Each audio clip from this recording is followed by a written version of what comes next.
Welcome to another episode of Management Muse. I'm your host, Cindi Baldi, and this is my husband and co-host, Geoffrey Tumlin. Yellow! Welcome to the podcast where we try to inspire better work performance. Thanks for listening.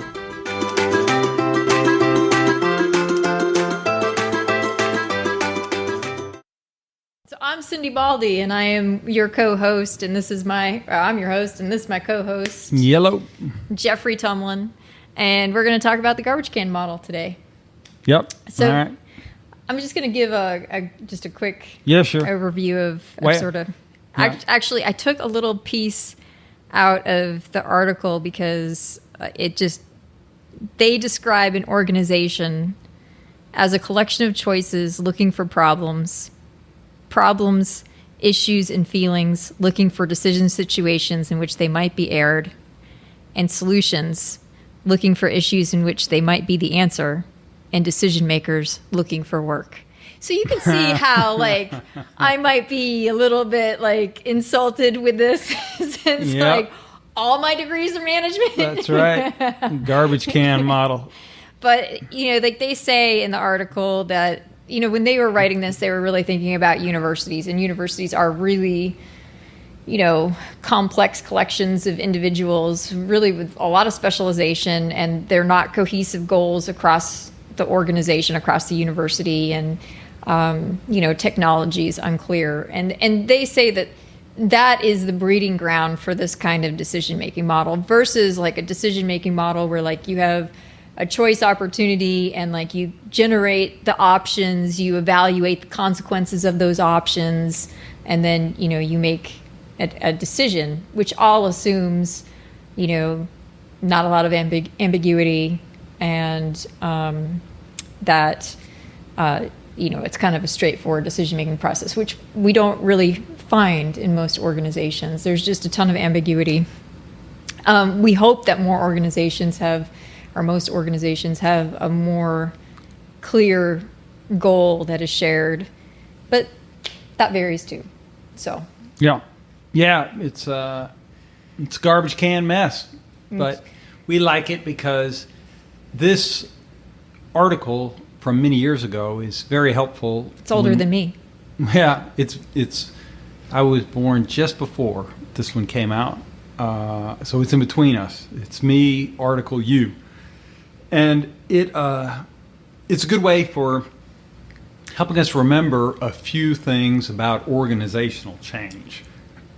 And so, when I explain the model to people, I say basically, look, what if instead of, as Cindi just described it, she said, look, we like to think of organizations as these optimized decision-making mechanisms, but what if they're more often basically a collection of people torn in many different directions, trying to do the best they can. In the spare time that they have.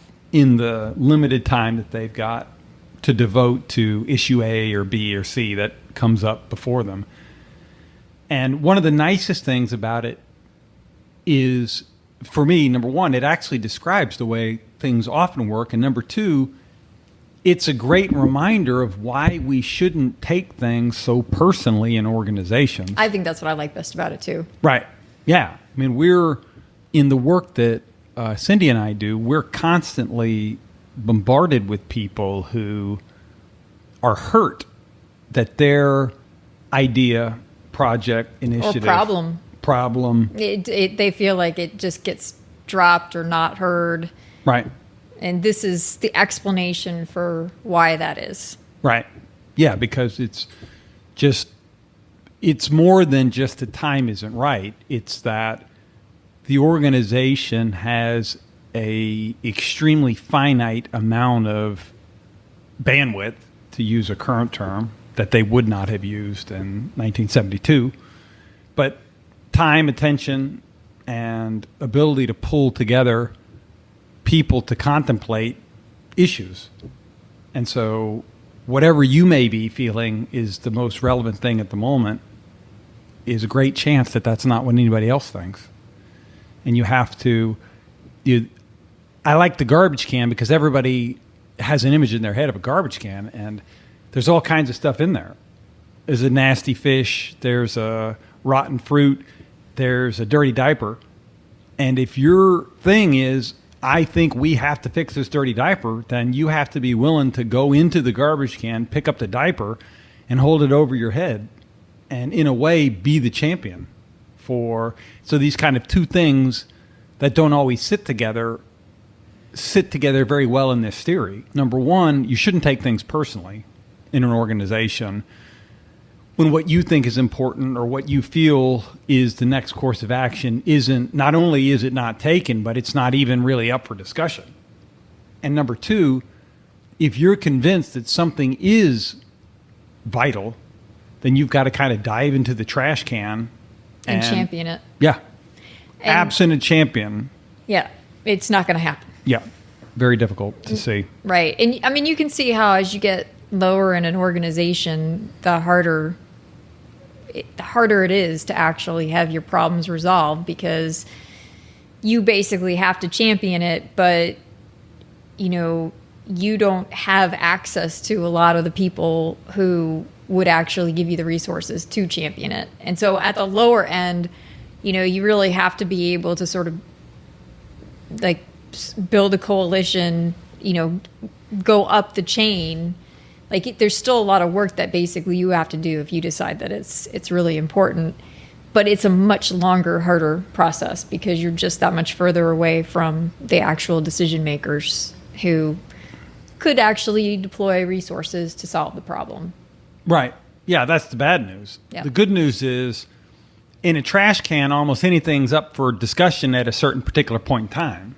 And so there is a benefit of, in a place where the decisions aren't intentional and precisely timed, stuff just comes up. There's a chance that your issue, if you go back to the dirty diaper analogy, if you're championing the dirty diaper and you can't get any traction, maybe you're not connected to enough of the folks with the resources, or maybe just the time isn't advantageous. Things change all the time, and the forces may array themselves to where your particular time, your issue comes back up. Our topic is organizational change, and we just happen to pull out a paper from the crazy disco 70s that is very helpful to have in your head. Organizations are less like computers optimizing things precisely and more like a dirty trash can. Well, as they call it, chaos. They're actually systems of chaos. Sure. Yeah. Yeah, it's a mess. And you can spend all your time trying to make the mess a little less messy, or you can, I'm probably oversimplifying, but a large part of the trash can idea, the model, is when you put a lot of people together, it's often going to be a mess. Some types of organizations are a little messier than others, but in general, it's instructive to think about the mess sometimes and to make our choices about how we interact with the organization when we're trying to do something like change it for the better from the framework of this is a mess, how can I best have a chance of influencing the mess, rather than if this organization was like an optimizing computer, all I would have to do is A and B and C, and then D and E and F would happen.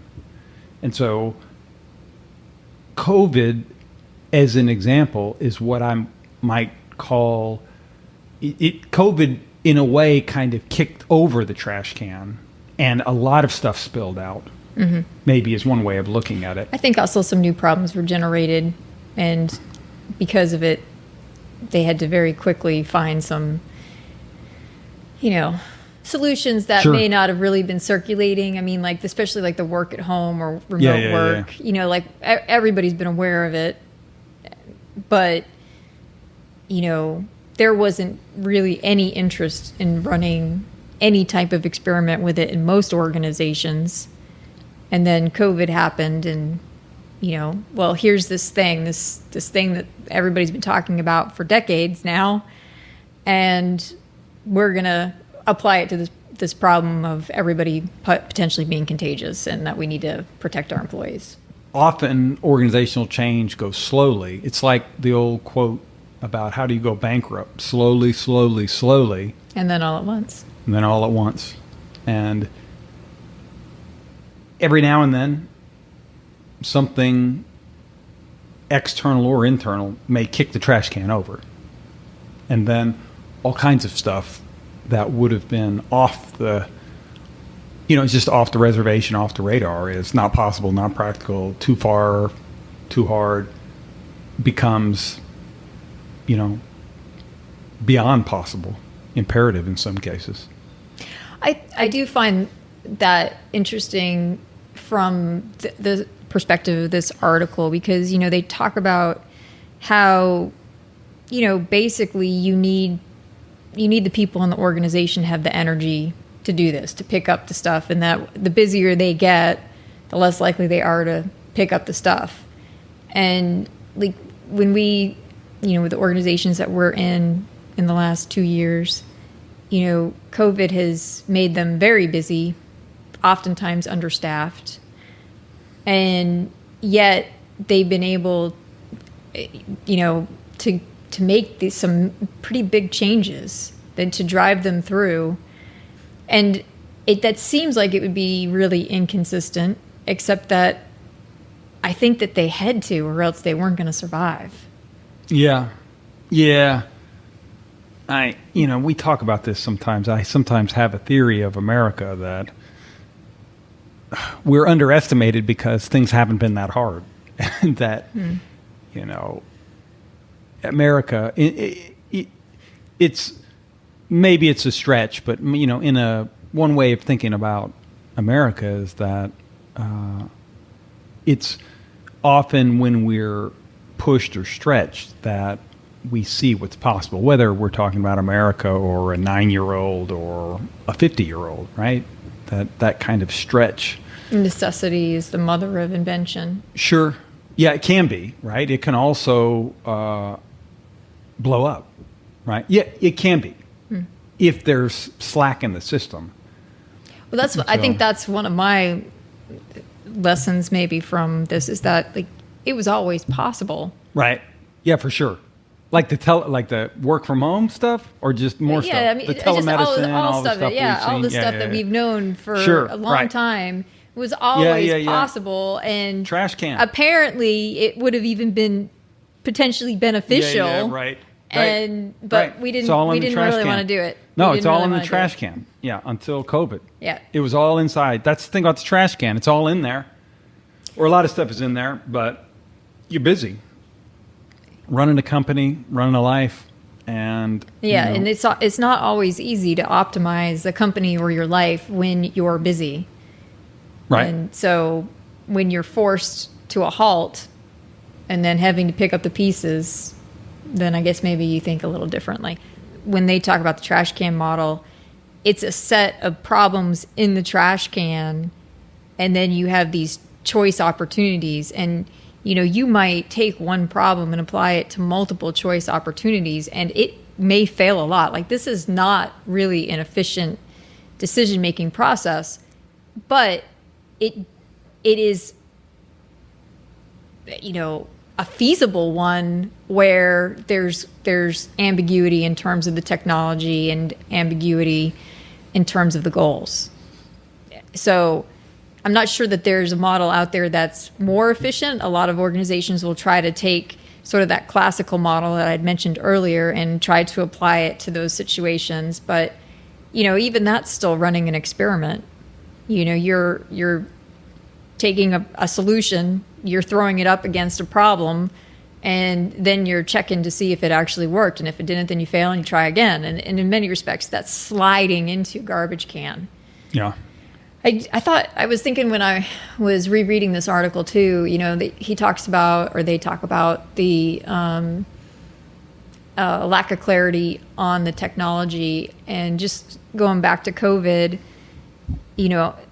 I do think that is maybe one reason why we had to have the external shock for some of these things like telemedicine, like QR codes, with the menus, is because, up until COVID, we didn't have something that changed the environment, that helped push people in the environment to understanding different ways to use their technology. And then once you have the masses actually understanding how to use that technology, then you can do things like telemedicine and QR codes for restaurants, because,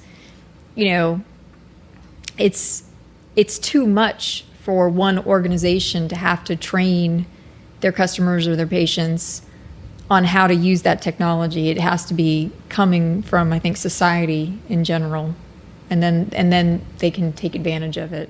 So in a sense, it's very much like, when I think about the inconsistencies between what this article and what happened with COVID, I can also see that one of the things that they said was that, technology, that the lack of clarity on the technology was really where this kind of model flourishes. But COVID actually helped reduce some of that. Yeah, I could see that. Yeah.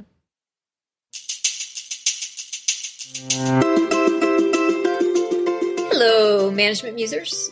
Today, I want to tell you a little something about our coaching products. If Lady Gaga and LeBron James both have coaches, why shouldn't you? We offer a variety of packages, all the way from a 12-session package aimed to help you build your management muscle to a 2-session package aimed to help you think through sticky issues and provide you with a second opinion. All our coaches have doctorates in the social sciences and years of real-world experience in business. So stop questioning yourself and pull the trigger. You're worth it. For more information, contact us at culsure.com. That's CULSURE.com.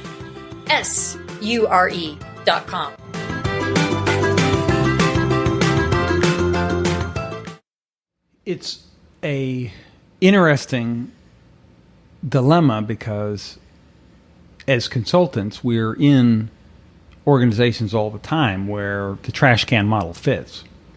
Yeah. And our job in part is to try to help senior leaders, specifically in organizations more generally, to make better decisions. And so I have a couple things that I sometimes do when I'm working with different companies to try to not make their trash can more like a computer, which I think is not possible, but to try to help make the trash can have a slightly higher success rate of actually solving the right kinds of problems or the bigger problems that are facing the organization. And so but I'm interested in your thoughts. What are some of the things that you do when you're in a company and you feel like, okay, it's trash can, decisions are made not, somewhat sporadically by a rotating cast of decision. It's not so much a rotating cast of decision makers, but that the decisions come up at all different times that you can't predict in all different circumstances.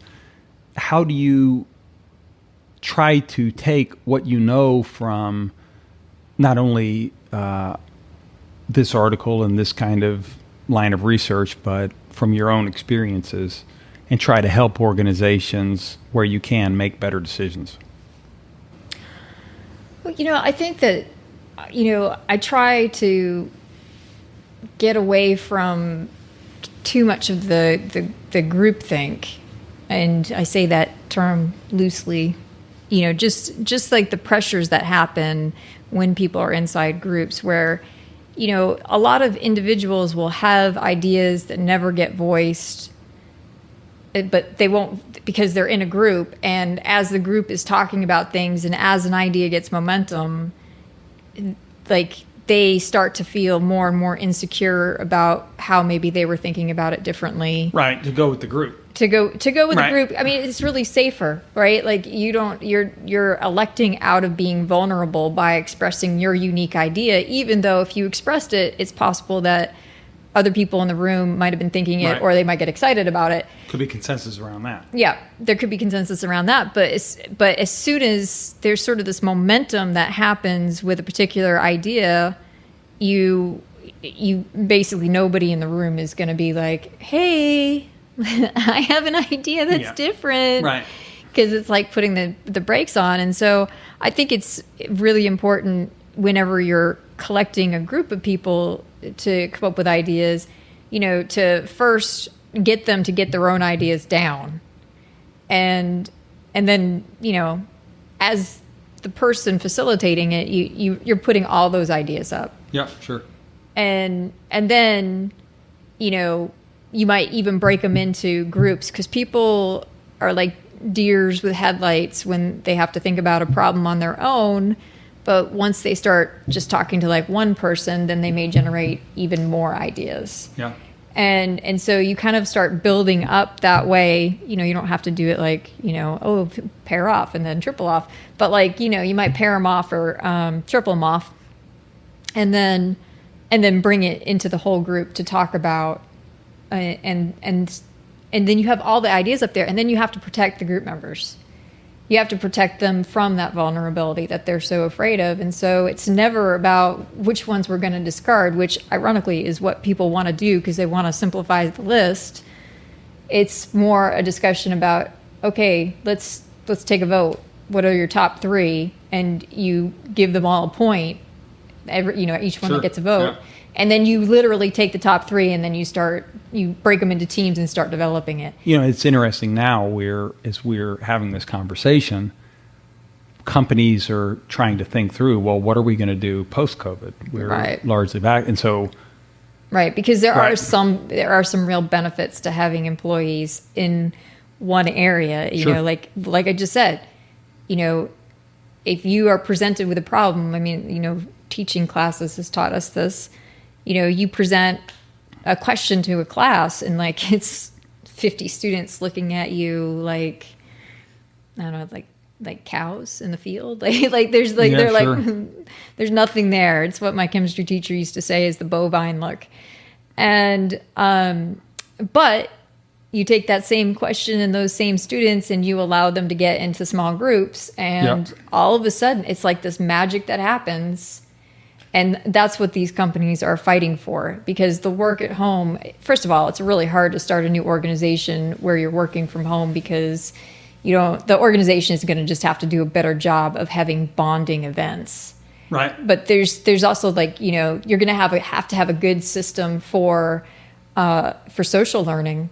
My sister works for an organization. She's working remotely and has been before COVID. So this company, I think, actually has a pretty good system in place. But, immediately they brought them in for orientation. They met sort of their cohort. She communicates with her cohort members. If they have a problem or she has a problem, they're on the phone with each other. They have assigned mentors. They know the tech guy, because it's always a tech problem that really brings them under. And so, if you're going to go that way, you have to do more things. And they have obviously COVID put a damper on it, but it sounds like they have really nice functions where they all get together periodically. And so, an organization has to make that decision that they're going to do that for the bonding component. But there's also this component that is about creativity and just those spontaneous conversations and connections. And I think about Google and some of the case studies I've seen on Google. And literally they tried to set it up where there was no reason to leave campus. And they wanted you mixing with people outside of your department, which is why they have volleyball nets and games and, 7 kinds of restaurants in the cafeteria. And, all these opportunities where you're not just always with the same handful of people over and over again, because they know if they get you to cross boundaries and develop relationships, then you might be sitting at lunch at one of the 7 cafes. And I'm just guessing 7. I remember it was a lot. And you might be in a mixed group having a conversation, and boom, you come up with a solution that wouldn't have happened without all of that. And so I feel for them, because I get why people don't want to pay to live in Silicon Valley and San Francisco and New York. I get why they don't want to.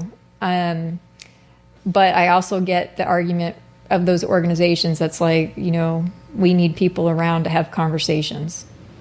Every time I'm tempted to think, if I just frame up the issue just right and get the right people together and find the right persuasive lines to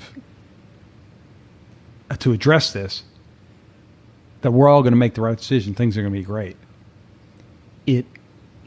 Not that those things aren't important, but that's not how it works. Well, I think that one of the challenges with change, and I think this goes with the garbage can model, is everybody already has a full-time job. Yeah. And if you really want the change to happen, then you have to bring in the resources to free up the people to actually be able to implement and put the change, learn whatever they got to learn.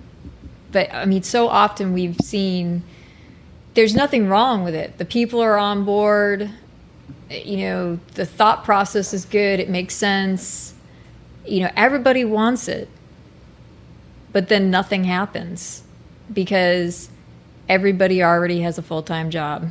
Yeah. You have to make the room for the person. You either have to bring in the services or take responsibility off their plate for them to be able to do the things that they need to do to actually make the changes. Yeah. And too much of the time, in my opinion, that isn't actually really a consideration, because it's just like everybody at the top of these organizations, like, keep piling on. You really, at some level, you can't keep piling on. I understand not wanting, because I think this is one of the reasons why they do it.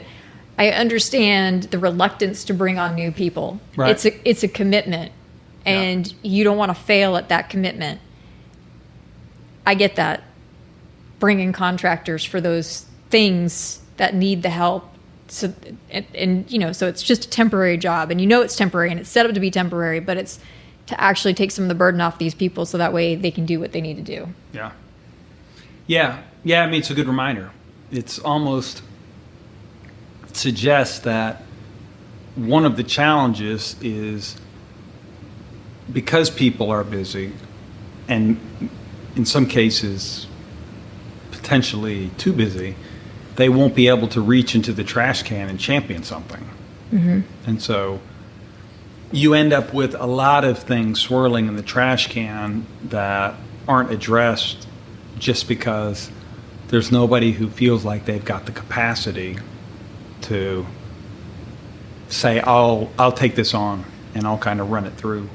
And so then, you have, if you keep the trash can metaphor, then you have the cases where either something happens and the trash can gets knocked over and you're like, oh my God, I didn't realize all this stuff was in here. Or somebody external, it depends. It could be somebody on the board. It could be some kind of audit, or reaches in, pulls the lid off, and is like, oh my goodness, look at all this stuff in the trash can. And you're then have to kind of stop what you're doing and address it, and you're doing it from a more reactive, possibly more defensive posture, where you weren't able to kind of call your shots on the order and the priority. And so it's a limitation.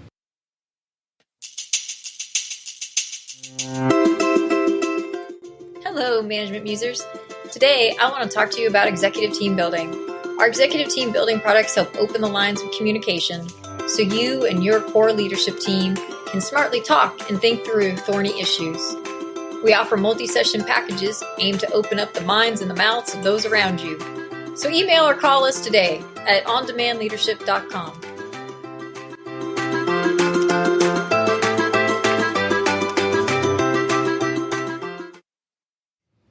I'm just thinking back to a lot of the strategic discussions we have in organizations, and one of the biggest challenges that we face whenever we're part of a strategic planning or a strategy session is that strategy is looking out multiple years, but we're almost always in a room with people who've got a list of stuff they want to do today.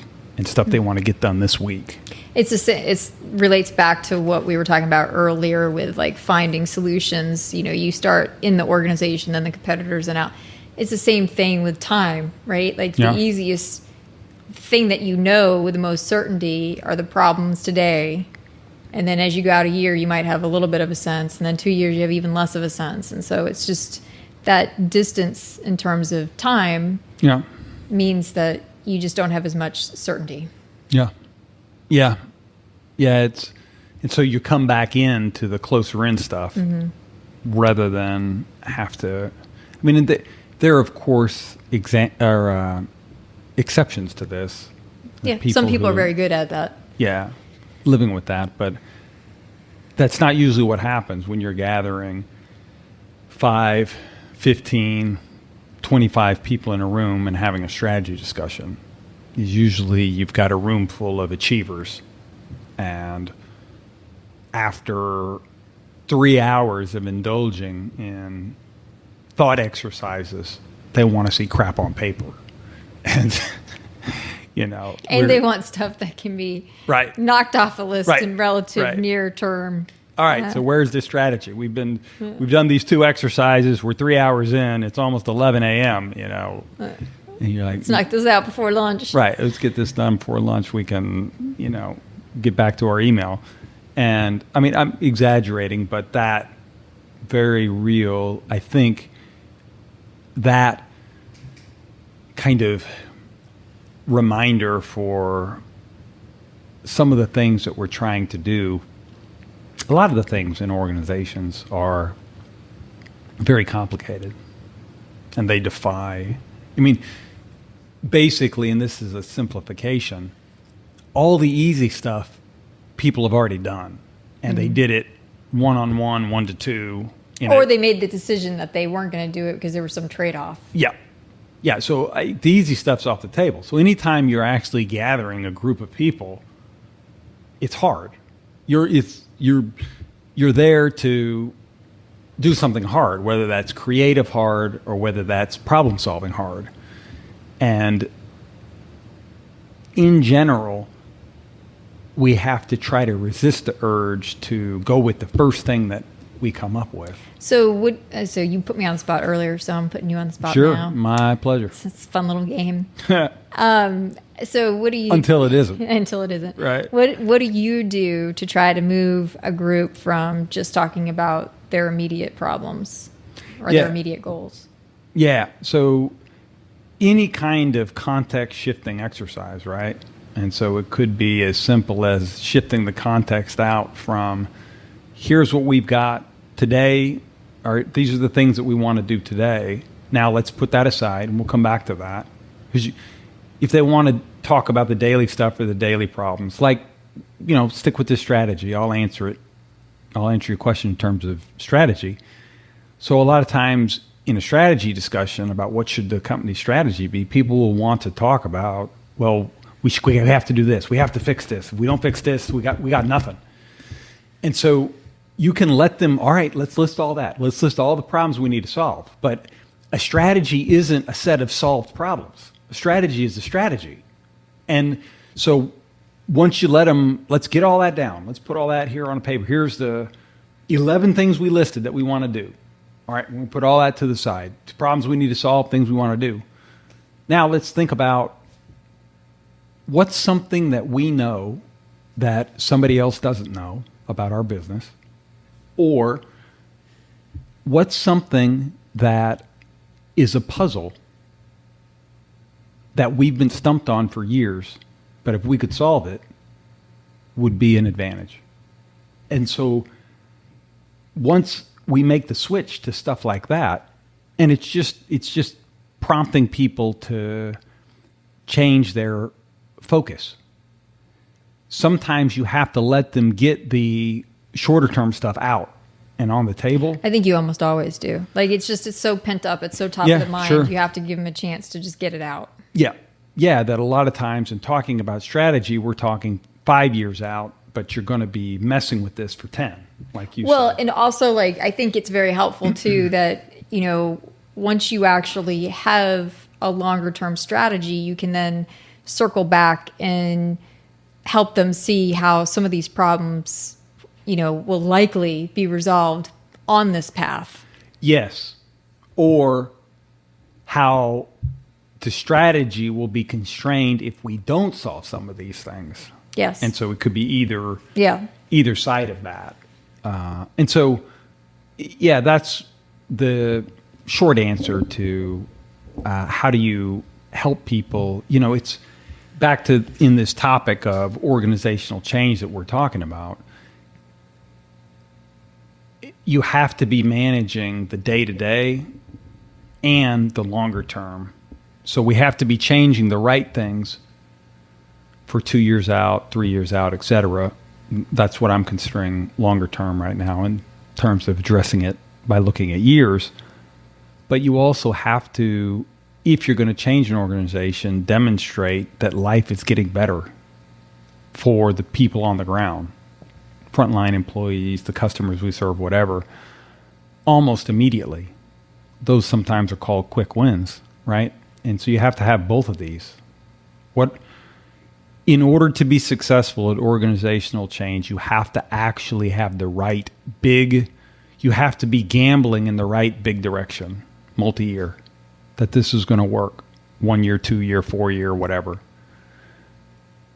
And tomorrow, next week, we have to feel like we're actually making improvements with how our people experience the change, with how our customers, so that both the short term and the long term have a certain back and forth to them to keep people engaged in the process. It's humbling to try to change an organization, because no matter what you think you know or what methodology you're following that seems to have all the answers, it's a trash can out there. And it's just not going to be clean. And helping people have an appreciation for timing and allies and having the right issues that you're championing is important. You also have to understand the moment. And when it's time, push those ideas. Because in a way it is special or sacred when things line up. That's what I feel like whenever we get hired for organizational change, is that something's happened at this moment and they're willing to actually pay somebody to reach in and find 2 fistfuls of diapers to hold up and say, these are what we need to solve. And typically the way that we do it is that we don't go in and tell them what the problems are. We go in and ask them, where are the diapers in this trash can that we should be holding up? Sometimes we use your statistical data gathering techniques to do that.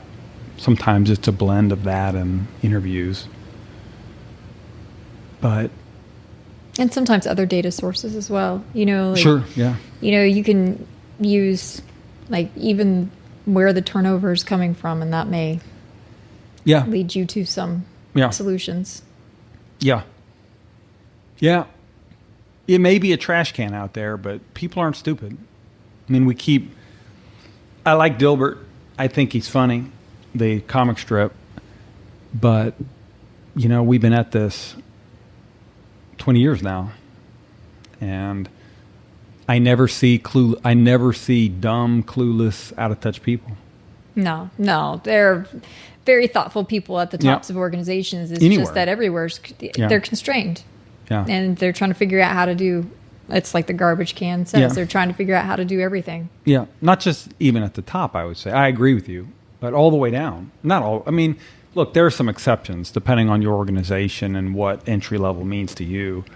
There are people that may just be rotating through and, this is a good job for them for the moment. But people who stay for months or years, usually they know this is what the company is. This is what it says it is. This is what it actually is. The gap between aspirations and reality. And here's the problems.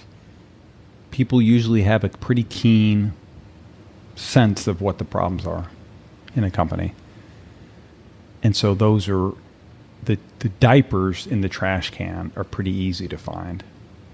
How we order them by priority is a little bit harder.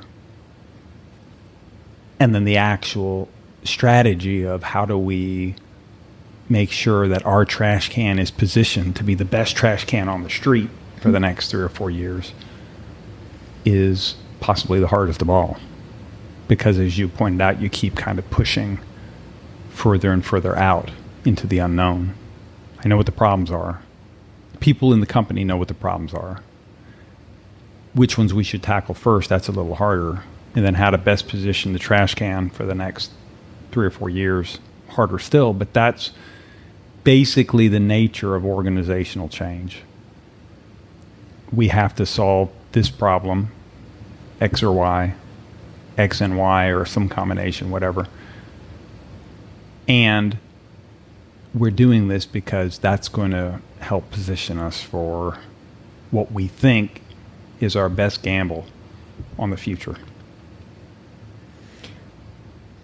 What are your takeaways from trash can model that you want to summarize? Don't be personal. Don't take it personal. It's a trash can out there. Be the champion. And if your advocacy doesn't work, don't lose hope. The trash can has a way of coming around again. Yeah, I think it's an important lesson that this idea that you sort of plant the seed, that make the people above you that you're aware. You may even try to run it up for a little bit. Like you said, build some support for your idea. But don't be surprised if there are periods of time where you're buckling down and doing something else, and then you may circle back because it may seem like it's time again, and you're looking for your moment. And that nothing actually happens all that fast in an organization. Until it does. Until it does. Right. Yeah. And then it will it's just like the bankruptcy. And then it will happen and you'll be like, wow, that was fast. Why couldn't that have happened 3 years ago when I mentioned this? Well, it wasn't its time. Yeah. It needed to grow some roots and have some sunlight. Yeah. How true. How true. All right. What else do you want to tell them? I think that's it for me. I think we covered. All right. That's Trash Can all the way from 1972. It's still around. And still relevant. Applicable. Yep. And hopefully you liked it the first time you heard it, unlike me. I loved it. I'd say the 3 best things to come out of the 70s were... he's a 70s baby. Yes, I love it. Disco. Yeah, you like the Bee Gees. Trash Can model. And good old Cindi. Well, I'm with you on the trash can model now. I just came late, and I've been a fan of you since the beginning. Now, some of the clothing in the 70s, yeah, you should be glad we left behind. Yeah, all righty. All right, thanks for tuning in. We'll see you the next time. All right, on the old Management Muse.